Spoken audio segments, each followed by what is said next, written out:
സാറേ ഇതാ ഞാൻ പറഞ്ഞ കലീൽ. നമുക്ക് വേണ്ടപ്പെട്ട ആളാ. കലീലേതാ? ആ ചെക്കൻ്റെ ഏട്ടനാ. ഏത് ചെക്കൻ്റെ? ആ പെണ്ണിൻ്റെ ഒപ്പം വന്ന ഇയാൾക്കാണോ ഷോപ്പിംഗ് കോംപ്ലക്സ് പ്ലാസ ആണോ? ആ ഇരിക്കിരിക്കെ. Thank you sir. അപ്പോൾ കാര്യങ്ങൾ എന്തായി സാറേ അന്വേഷിച്ചപ്പോൾ പെണ്ണും പെണ്ണിൻ്റെ വീട്ടുകാരൊന്നും അത്ര നല്ലവരൊന്നല്ല. ഇത് ഇമ്മാതിരി പെണ്ണുങ്ങൾ സ്ഥിരം പരിപാടിയാ. വലിയ വീട്ടിലെ ചെക്കന്മാരെ വല വീശി പിടിക്കല്. ഏതാണ് ഇവൻ? നമ്മൾ ചെങ്ങായ.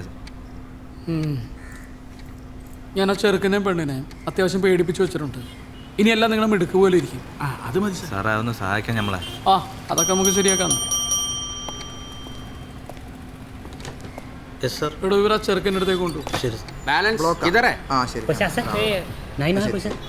കേട്ടേ അതെ ഇത് 1500 ഉള്ളോ? അത്രേ ഉള്ളൂ എന്നാ പറയണേ. 1800 1800. ആ ചെക്കന്മാരോട് ഞാൻ പറഞ്ഞോളാം, നിങ്ങൾ വരെ പറഞ്ഞു വിട്ടോളൂ. ആ ജാവോ ജാവോ ജാവോ.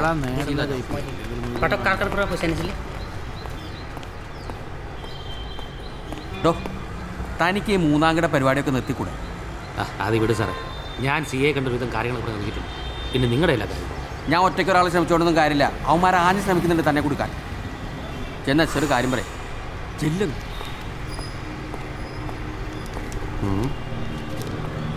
ഇന്ന് കയറ്റിക്കെന്താ ഇടപാട്? അത് കുഴഞ്ഞു കുഴഞ്ഞ കേസാണ് സാറേ. ഇർഫോ ഇപ്പം നമ്മളിപ്പോൾ പോരെ, അന്നെ തോന്നിയ മാതിരി ജീവിക്കാൻ നമ്മൾ സമ്മതിക്കൂല. അതൊക്കെ എന്തിൻ്റെ ആടാണ്? ഇത് എൻ്റെ ജീവിതമാണ്, ഞാൻ തീരുമാനിക്കട്ടാ. ഈ കണ്ട ചെറുമി പണങ്ങളോടെ കൂത്താടി നടന്നടാ, എനക്കൊന്നും നഷ്ടപ്പെടാനില്ലല്ലോ. ഇല്ല എനിക്കൊന്നും നഷ്ടപ്പെടാം. എന്ത് വർത്താനാ പറയണത് മോളെ? ഇജ്ജ് ബേജാറാണ്ടട്ടാ. ആണുങ്ങളായാലേ പ്രേമം ഒളിച്ചോട്ടൊക്കെ ഉണ്ടാവും. ഇതൊരുമാതിരി എനക്ക് ഈ ചെറുക്കനെ തന്നെ കിട്ടിയോളൂ. ആ കിട്ടിയോളൂ, ഇവിടെ തന്നെ കിട്ടിയോളൂ. എന്തേ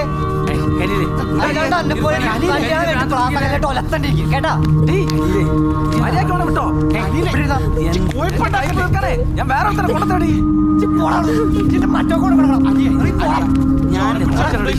മോനെ ചെങ്കിലൊന്നാണ്. ചോർത്തിതാവണ്ട, എനിക്കറിയാം എൻ്റെ വീട്ടുകാരെ കേട്ടാ.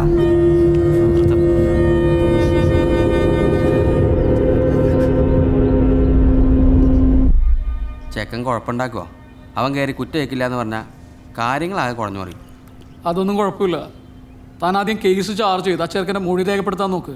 പിന്നെ എന്ത് പ്രശ്നങ്ങളുണ്ടെങ്കിലും ഇന്ന് അവനെ കോടതിയിൽ ഹാജരാക്കണം. ആ ചെറുക്കനായതുകൊണ്ട് കൊള്ളാം, അല്ലെങ്കിൽ വിവരം അറിഞ്ഞേനെ താൻ.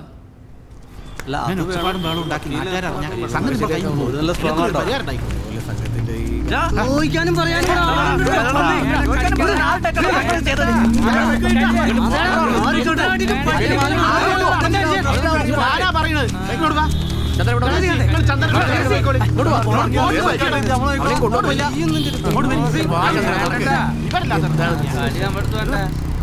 ഇങ്ങനെ വെറുതെ ഒച്ചയും വിളി ഉണ്ടാക്കിയിട്ടൊന്നും കാര്യമില്ല കലിയിലെ. കാര്യങ്ങൾ നയപരമായിട്ട് കൈകാര്യം ചെയ്യണം. നമ്മളെ ചെക്കനെ കേടൊന്നും കൂടാതെ പുറത്തെത്തിക്കണ്ടേ? നിങ്ങൾ എന്താ ചെയ്തോട്. അസ്സലാമലൈക്കും. വെരി കേട്ടി. ആ കാര്യങ്ങൾ നമ്മളെ കയ്യിൽ നിന്ന് വിട്ടു പോകുന്നതിന് മുമ്പ് ഇത് ഡീലാക്കണം. ഇക്കണക്കിന് പോയാൽ കാര്യങ്ങൾ നമ്മളെ കയ്യിൽ നിന്ന് വിട്ടുപോകുന്നു തന്നെയാണ് തോന്നുന്നത്. ഈ ഗലിയിൽ വെറുതെ ഒച്ചയും വിളി ഉണ്ടാക്കുക. നിങ്ങൾ വരി, എനിക്കൊരു കാര്യം പറയാം. ചായ വരട്ടെ കയ്യിൽ 2 ചായ കൂടി.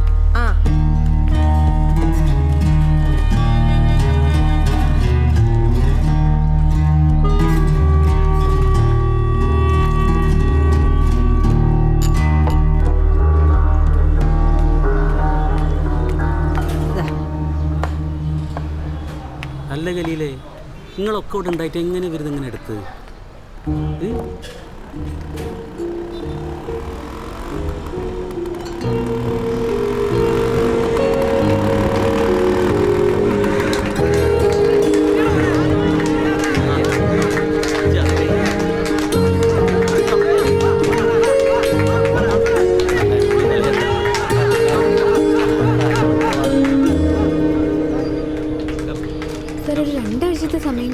അതൊന്നും എനിക്കറിയണ്ട. പ്രോജക്റ്റ് സബ്മിറ്റ് ചെയ്യാൻ സമയമായി. ഒരാഴ്ചക്കുള്ളിൽ മെറ്റീരിയൽസ് കളക്ട് ചെയ്ത് പ്രോജക്റ്റ് സബ്മിറ്റ് ചെയ്യണം.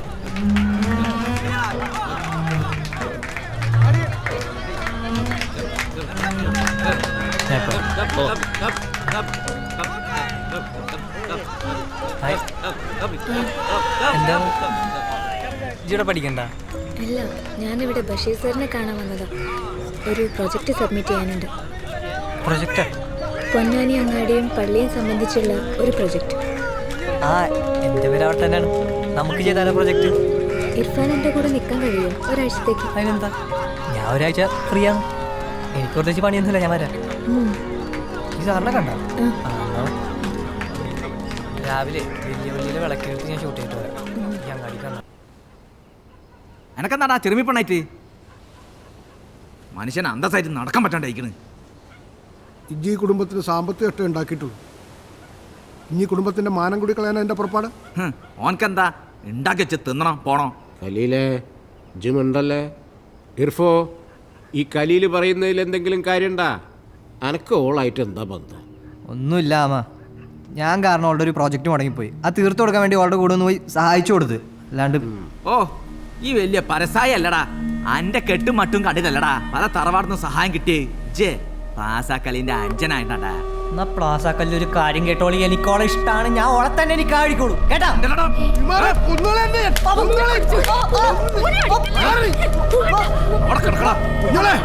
മഹല് നന്നാണെങ്കിൽ ആദ്യം എന്റെ പേര് നന്നാവണം. എന്നാലേ ഈ താനമാനങ്ങളൊക്കെ എന്നോട് നിൽക്കുള്ളൂ. എനിക്ക് പച്ച വെള്ളം കൊടുത്തു പോരുത്. മനസ്സിന്റെ മാനം കളയാനായിട്ട്. സമാധാനായില്ലപ്പോ?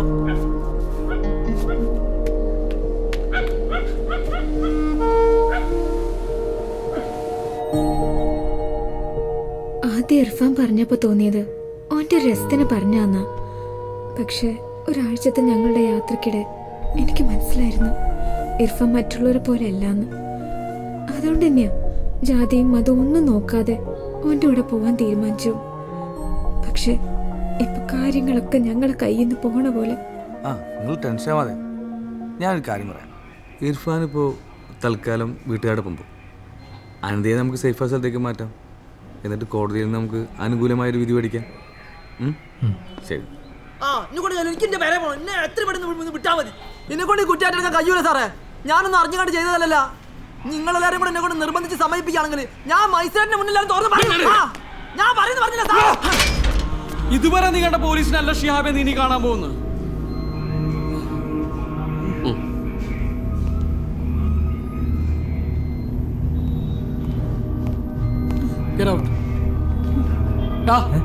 ഇറങ്ങിപ്പോടാ,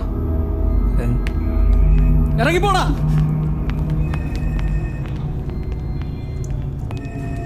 വിശാല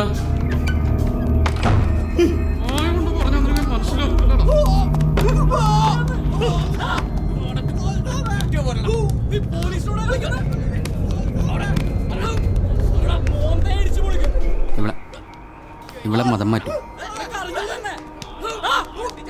നിനക്ക് പ്രേമിക്കാൻ വേറെ പെണ്ണുങ്ങളൊന്നും കിട്ടിയില്ലേ?